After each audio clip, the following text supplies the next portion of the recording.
तो मूवी की शुरुआत में बताया जाता है कि हजारों साल पहले इंसानों के साथ ही ट्रोल नाम के क्रीचर भी इस दुनिया में रहते थे। साइज में वे काफी बड़े थे, लेकिन किसी मॉन्स्टर जैसे नहीं, बल्कि मासूम जीव जिनकी भारी भरकम बॉडी कंकड़ पत्थरों से बनी थी और जिनका दिल मिट्टी व पेड़ों से मिलकर बनता था। देखने में लगता था जैसे वे भी नेचर का ही एक हिस्सा हों। ये ट्रोल्स किसी को नुकसान नहीं पहुंचाते थे, बस धूप से नफरत करते थे, क्योंकि धूप लगते ही वे जिंदा से बेजान पत्थरों में बदल जाते थे। इंसानों और ट्रोल्स की जिंदगी पहले साथ साथ ठीक चल रही थी, लेकिन धीरे धीरे सब बदल गया। दुनिया में क्रिश्चियनिटी फैलने लगी और क्रिश्चियन लोगों ने मान लिया कि ये धरती सिर्फ इंसानों के लिए है, ट्रोल्स का यहाँ कोई हक नहीं। उन्होंने इन बेकसूर ट्रोल्स को मारना शुरू कर दिया और उन पर बेरहमी से जुल्म करने लगे।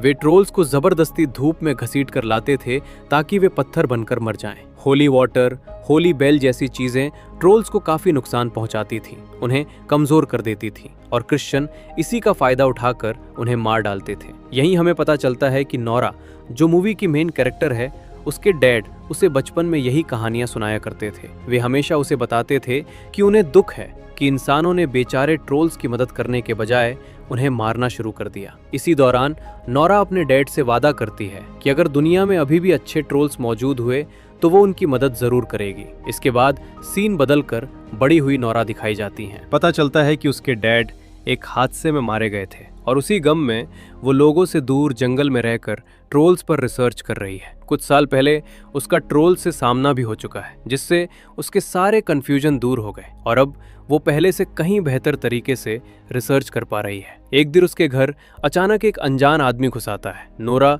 बिना डरे पीछे से उस पर अटैक करती है, लेकिन तुरंत साफ होता है कि वो कोई अजनबी नहीं बल्कि चैड है, प्रेसिडेंट का पर्सनल सेक्रेटरी, जिसने पहले भी ट्रोल से लड़ाई में नोरा की मदद की थी। वो अब भी गवर्नमेंट के लिए काम कर रहा है, लेकिन साथ साथ ट्रोल्स को बचाने के नए तरीके भी खोज रहा है, क्योंकि उसे भी नोरा के डैड ने समझाया था कि ट्रोल्स बुरे या मॉन्स्टर नहीं होते हैं। इस बार चैड नोरा को एक बड़ा राज बताने आया है और उसे एक खुफिया लैब में लेकर जाता है। वहीं नोरा की मुलाकात प्रोफेसर लहरी से होती है। प्रोफेसर लहरी भी नोरा की तरह ट्रोल्स पर रिसर्च कर रहे थे और यहीं नोरा को वो मिलता है जिसकी उसने कभी कल्पना भी नहीं की थी। वही ट्रोल जो नाजियों के समय पहाड़ों से निकला था, वही ट्रोल प्रोफेसर लहरी की लैब में मौजूद था। उन्होंने उसका नाम जेरी रखा था और साइंटिस्ट बताते हैं कि ये ट्रोल पिछले 100 सालों से सोया हुआ है। यहाँ नोरा को ये भी पता चलता है कि रिसर्च के लिए साइंटिस्ट लंबे समय से ट्रोल के शरीर के हिस्से काट रहे हैं और ये सुनकर वो गुस्से और दुख से भर जाती है। वो लिफ्ट के जरिए ऊपर जाकर ट्रोल के कान के पास पहुंचती है और उसे धीरे से एक पोयम सुनाने लगती है। नोरा के इमोशंस और उसकी आवाज से ट्रोल आखिरकार अपनी आंखें खोल देता है। जेरी 100 साल बाद जाग उठता है।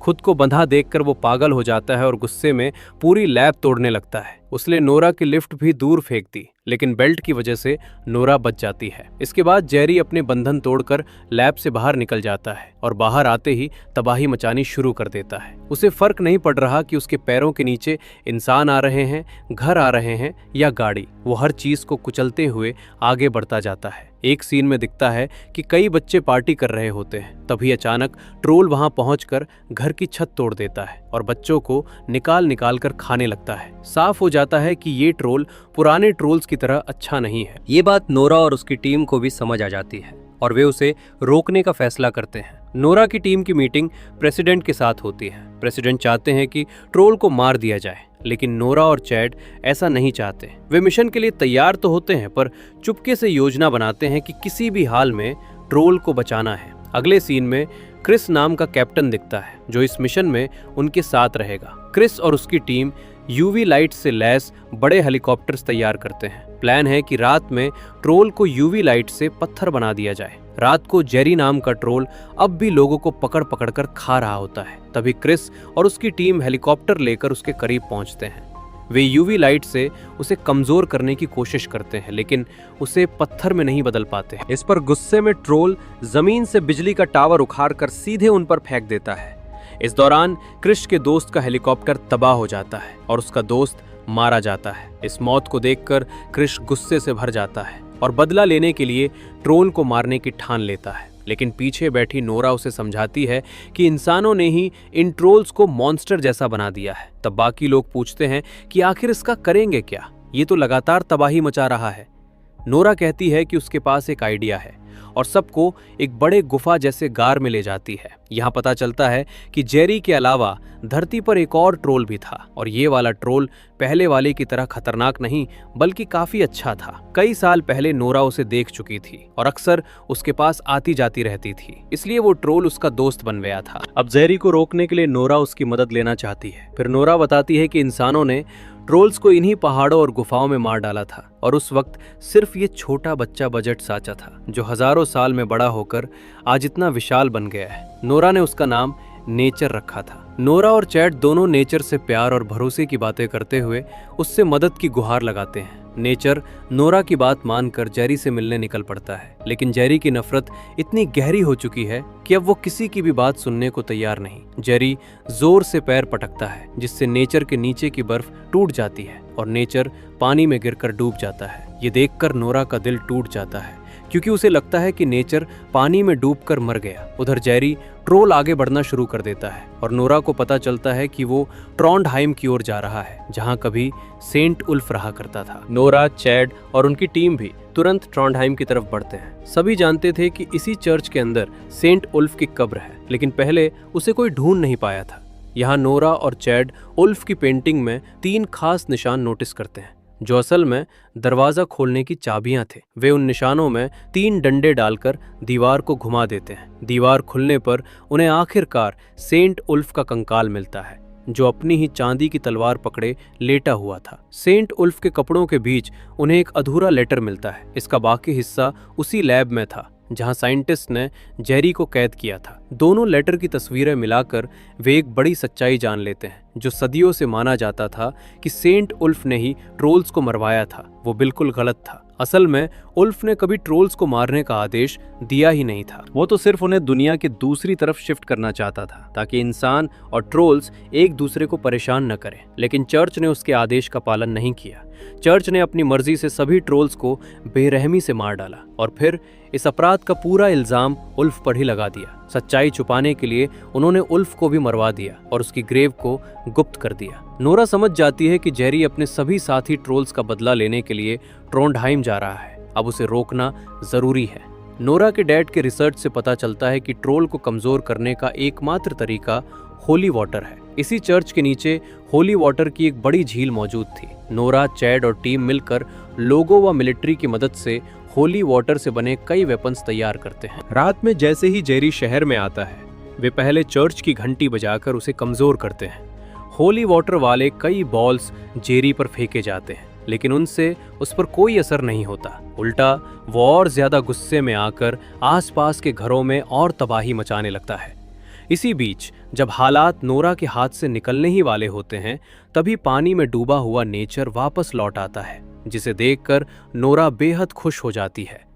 नेचर आते ही जेरी को रोकने की कोशिश करता है और दोनों के बीच शहर के बीचों बीच भयंकर लड़ाई शुरू हो जाती है।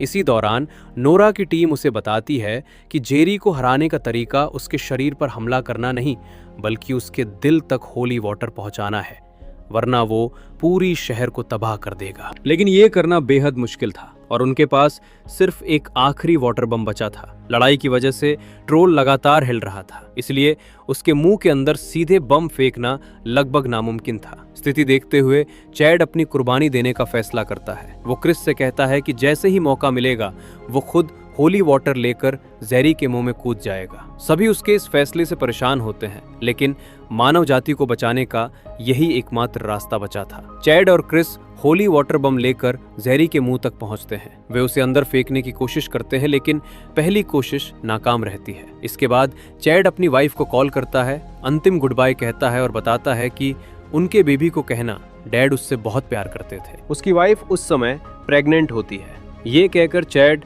होली वाटर बॉम्ब को लेकर हेलीकॉप्टर से सीधे जेरी के मुंह में कूद जाता है। बॉम्ब अंदर फटता है और जेरी के दिल की ओर तेज रोशनी दिखाई देती है। उसका शरीर अंदर से टूटने लगता है। इसी मौके पर नेचर पीछे से हाथ घुसाकर जेरी का दिल बाहर निकाल देता है और इस तरह जेरी की मौत हो जाती है। आखिरकार इंसानों की जीत हो जाती है, लेकिन जीत के बावजूद नोरा और उसकी टीम चैड की कुर्बानी से बेहद दुखी होती है। फिर भी इंसानियत बच जाती है। पोस्ट क्रेडिट सीन में कुछ महीनों बाद दिखाया जाता है कि चैड की वाइफ ने एक बेटे को जन्म दिया है। पूरी टीम वेकेशन पर नोरा के घर आती है और उसी दिन अचानक घर जोर जोर से हिलने लगता है। नोरा बाहर जाकर देखती है तो पता चलता है कि नेचर उसके घर के पास आ रहा है। अब इंसानों को नेचर की असलियत पता चल चुकी थी कि वो उनका दुश्मन नहीं बल्कि उनकी मदद करने वाला ट्रोल है। इसलिए अब नेचर को छुपकर रहने की जरूरत नहीं थी, वो खुले में आराम से इंसानों के बीच रहता था। यानी ट्रोल्स